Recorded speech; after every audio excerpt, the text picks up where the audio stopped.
Salut à tous les amis, j'espère que vous allez bien et bienvenue dans cette nouvelle vidéo de Objective Grip. Dans cette vidéo, on parle du prix de la préparation moteur de la C63 AMG de GMK. C'est parti, on y va tout de suite.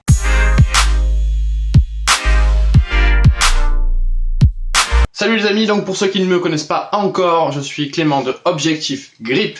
Et le but de cette chaîne, c'est tout simplement d'améliorer votre bagnole pour arriver à rivaliser avec des Porsche et autres caisses dans ce genre-là, alors que vous avez un budget qui est beaucoup plus faible. Donc, comme je vous l'ai dit, le but de cette vidéo, c'est d'analyser le prix de la préparation moteur de la C63 AMG de GMK. Vous avez sûrement vu cette vidéo où il explique donc ce qu'il a fait sur sa voiture et les différents prix en fait de chaque prestation faite par MotorTech Toulon. Salut les gars, je fais un petit interlude de cette vidéo. Pour la simple et bonne raison qu'on m'a souvent demandé de faire un road trip sur cette chaîne. J'ai donc organisé un road trip ce fin de mois de juin, donc 22 et 23 juin, à 30 minutes de Perpignan. Si vous êtes intéressé, il ne reste plus que 2 places seulement à ce road trip. Il vous suffit donc de cliquer sur le lien dans la description ou bien de m'envoyer un commentaire ou un message privé sur la page Facebook, elle aussi en description, pour me dire donc que vous êtes intéressé par ce road trip magnifique, avec bien sûr un coaching personnalisé inclus dans le road trip. Que dire de plus? Il y a des barbecues à gogo, il y a des routes de malades, de montagne bien entendu. Donc voilà, on va rouler, s'éclater et faire des apéros, des barbecues près d'une cascade et dans un gîte magnifique. Voilà, retour à la vidéo, c'est parti. Donc dans un premier temps, il a commencé par une reprogrammation à 1370 €. Cette reprogrammation est en stage 2 car elle contient une ligne complète installée donc au prix de 3900 €. Alors c'est une ligne avec des valves, mais ça fait quand même cher pour une ligne. Ça dépend bien sûr de l'amélioration qu'on a, mais on peut imaginer qu'elle est simplement libérée, qu'elle a un bruit qui est plus agréable et que bien sûr le diamètre est plus gros. Et bien sûr un filtre à air, on fait sortir plus d'air du moteur et on en fait aussi rentrer plus. Ça nous fait donc un total de 5370 €. Alors est-ce que ça vaut le coup? On va peut-être voir d'abord qu'est-ce qu'il a réussi à gagner, à grappiller avec ce stage 2 fait par MotorTech. Il est passé de 510 chevaux à 620 chevaux. Donc on a gagné en fait 110 chevaux. Super. Le problème c'est que la voiture est assez lourde. Elle pèse environ 1750 kg, ça dépend l'essence que vous avez dedans, ça dépend le pilote, les bagages, tout ça. Mais c'est à peu près le poids moyen qu'on peut voir une C63 AMG rouler. Ça nous fait un total de 2,8 kg par chevaux. C'est franchement pas mal. Ça équivaudra à une S13 de 430 chevaux. Sachant que la mienne a 400 chevaux de S13, 430 chevaux, ça commence à être vraiment sympa sur une S13. Sur le châssis d'origine, c'est vraiment beaucoup trop. Bien sûr, après, il faut l'améliorer et le préparer. En parlant de châssis, justement, c'est là où je voulais en venir. C'est que cette voiture, donc, a une accélération qui, à mon avis, est remarquable. Je ne suis jamais monté dedans et j'adorerais monter d'ailleurs. GMK, si tu m'entends, on fait une vidéo quand tu veux pour que je monte dans ta caisse. Ensuite, ce que je vois, c'est qu'il n'a pas parlé du freinage. Le freinage, à mon avis, est quand même assez conséquent. Parce qu'il a dit qu'il changeait ses plaquettes et ses disques suite à la vidéo qu'il a faite. Donc, à mon avis, il a un freinage quand même qui suit. Il n'y a pas de souci. Je pense simplement, par contre, au niveau du châssis, quelle grippe est-ce qu'il va avoir? Et c'est là, du coup, qu'on va se différencier d'une S13 préparée, qui aurait simplement que 400 chevaux et pas 430. Alors, d'accord, en ligne droite, on va se faire légèrement distancer. Et encore, c'est pas non plus quelque chose de fou, parce qu'il n'y a que 30 chevaux d'écart. Sur une S13, qui est à peu près 1200 kg. Mais au premier virage, sur le freinage, déjà, à mon avis, on va être beaucoup plus efficace avec une S13. Pourquoi? Parce que la S13 va être préparée et forcément le freinage va être beaucoup mieux, il va être poussé, il va être vraiment sur mesure en fait. Là où une C63 AMG a un très bon freinage, mais moins endurant, on va dire, qu'une S13 qui va être préparée justement pour arriver à être endurant.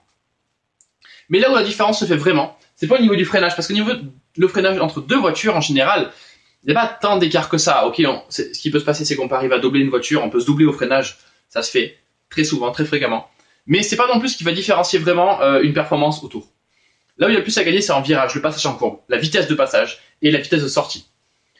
C'est là où une S13 va vraiment gagner. Parce qu'une S13 préparée va prendre moins de roulis, va avoir plus de grip, va avoir des pneus de meilleure qualité, des pneus peut-être plus larges, et donc avec une pression de contact qui va être plus faible au niveau de la S13. Et donc, c'est un peu ce que j'explique dans mes vidéos pour ceux qui ne me connaissent pas encore. C'est que j'explique la préparation de la voiture, la préparation du châssis en dehors du moteur. J'expliquerai le moteur dans un second temps. Le moteur, c'est très bien, ça permet d'aller très vite. Il le faut. Il faut un bon moteur pour avoir une bonne bagnole. Parce qu'un châssis énorme avec un moteur pourri, à mon avis, ça sert pas à grand chose, on se fait assez chier. Prenez l'exemple de la GT86, la Subaru BRZ. Honnêtement, le châssis est sublime. Mais le problème, c'est qu'il n'y a pas de moteur dedans. Donc, c'est super agréable à conduire, mais on est à chaque fois, c'est comme une MX-5, on est là, on fait putain, il manque quelque chose, il manque de la puissance. Et là, les gens, ils rajoutent un turbo et boum, ils sont subjugués, ou un compresseur, ou ce que vous voulez. C'est vraiment magnifique. Donc voilà, il faut vraiment la conjonction des deux. Bref, pour revenir au châssis. Dans mes vidéos, j'explique comment améliorer ce châssis-là et augmenter le grip du véhicule, augmenter la confiance du véhicule, le feeling, parce que c'est ça qui compte dans un premier temps pour conduire, pour apprécier le véhicule. Ensuite, si on est vraiment sur de la paire pure, on va chercher le grip maximal sans forcément le feeling, même si, honnêtement, pour avoir une voiture qui est très performante, il faut être capable de la conduire aux limites et donc avoir un feeling qui est très précis. En parlant de S13 et de châssis de S13, la S13 est équipée d'un châssis, d'une suspension avant du moins, McPherson. Pourquoi est-ce que je vous parle de ça? Parce que la suspension McPherson, c'est quelque chose qui se démocratise de plus en plus. Toutes les BM en ont depuis quelques temps, même les M3, M5, et maintenant Porsche s'y met sur la GT3, sur les 911, même les Cayman, il y a 4 McPherson aux 4 roues en fait, à l'essieu avant comme l'essieu arrière, parce qu'avant on faisait ça que à l'avant et pas à l'arrière du véhicule, où l'arrière est souvent en double triangulation. Donc quelque chose qui se rapproche plus des voitures de course. Double triangulation, c'est quelque chose qui fait sur les Formule 1 par exemple, qu'on utilise beaucoup sur les Lotus et autres voitures vraiment typées piste et sport auto.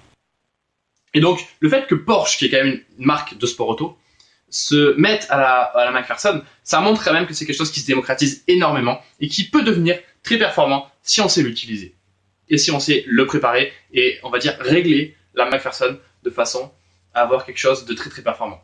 Parce que l'intérêt du McPherson, s'il y en avait qu'un, ce serait de régler en fait sa suspension comme on le veut. C'est ça l'avantage du McPherson.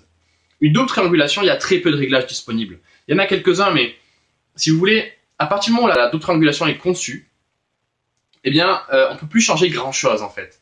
Ok, tout est à peu près rigide, c'est pour ça que c'est bien, c'est que c'est très rigide. Mais il n'y a plus vraiment de réglage possible. Il faut tout refaire les bras, les redimensionner, la longueur, et pour changer les angles. Après, avec des bras filetés, on peut changer légèrement les angles, mais il y a des choses quand même qui restent très fixes. Et donc, l'intérêt du McPherson, c'est qu'on peut changer aisément les réglages d'usine, en fait. Que ce soit la chasse, que ce soit l'angle d'inclinaison du pivot, de la roue, que ce soit même le carrossage, on arrive à modifier, donc on change sa déclinaison de la roue. Il y a plein de réglages comme ça qu'on peut faire. Et donc, je vous explique ça parce que j'ai fait une série de vidéos qui est disponible gratuitement en cliquant sur le lien en haut, qui vous permet donc de préparer, d'améliorer votre McPherson vous-même à des prix bien sûr inférieurs à ça, pour même très peu, il y a des améliorations qui sont dans un premier temps gratuites, et ça va chronologiquement comme ça de plus en plus dur et de plus en plus coûteuse pour améliorer le plus possible votre McPherson et pouvoir rivaliser avec des Porsche sur circuit ou en rallye, comme vous voulez, c'est vous qui voyez les routes de montagne, personnellement j'adore ça, la piste aussi. C'est vraiment deux disciplines qui sont très différentes et qui sont à mon avis complémentaires pour n'importe quel pilote aguerri et qui veut se développer.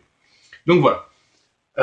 J'espère que cette vidéo vous a plu. N'hésitez pas à lâcher un like, à mettre en commentaire quelle voiture vous conduisez. Et si vous trouvez que 5370 €, c'est pas très cher pour arriver à augmenter autant les performances du véhicule, ou si au contraire c'est beaucoup trop cher pour simplement 110 chevaux, là où avec normalement une caisse turbo, comme c'est le cas, parce que la C63 AMG dispose d'un V8 de plus de 6 litres turbo, pas Atmo. Donc voilà, un moteur turbo, ça s'augmente très rapidement. Donc qu'est-ce que vous en pensez de cette prépa? Qu'est-ce que vous pensez des chiffres? Est-ce que c'est abusé? Est-ce que c'est bien très cher? Est-ce que c'est bien placé?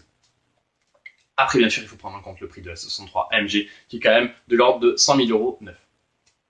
J'espère que cette vidéo vous a plu. N'hésitez pas à cliquer sur le lien si vous voulez préparer votre McPherson de course. Envoyez-moi des commentaires, bien sûr, je répondrai personnellement. J'espère que ça vous a plu et à la prochaine vidéo. Roulez bien, salut. Voilà, merci d'avoir regardé cette vidéo, j'espère que ça vous a plu. Si vous voulez rouler, il y a un gros événement qui est prévu au mois de juin. N'hésitez pas à m'envoyer un message, ce sera dans les Pyrénées-Orientales. Il y aura de quoi dormir, il y aura de quoi manger, tout ça. Ensuite, j'ai réussi à négocier pour vous un code de réduction pour les turbos ultra performance pour des perfs de dingue comme j'ai moi sur ma caisse. Je vais égaler une Porsche, en gros voilà, ça vous donne un petit peu le topo. Je vous mets le code en bas dans la description, il est valable sur le site Turbo by Intech. Merci à eux de nous soutenir. Il faut savoir que je ne touche pas d'argent sur ce code de réduction, il est uniquement pour vous, pour réduire le prix de vos prépas en fait, de tout simplement de vos project cars, et il nous permet en contrepartie donc de vous faire plus de vidéos, des vidéos sympas. Turbo by Intech soutient la chaîne, merci à eux. Pour plus de vidéos comme ça, n'hésitez pas à mettre un like, à vous abonner à la chaîne, ça va envoyer sévère. Ensuite on va aller sur circuit, faire ça très rapidement, et on va aller niquer des Porsche comme vous le savez bien. Allez salut, j'aime bien les Porsche, ne vous inquiétez pas. Roulez bien, à plus. J'espère que vous avez aimé cette vidéo. N'oubliez pas de mettre un pouce bleu, vous abonner pour avoir plus de vidéos comme ça, des vidéos de malades pour augmenter le grip de votre caisse, apprendre un peu partout sur la bagnole. Vous pouvez poser toutes vos questions en commentaire, j'y répondrai personnellement et on se voit dans une prochaine vidéo. Allez, salut!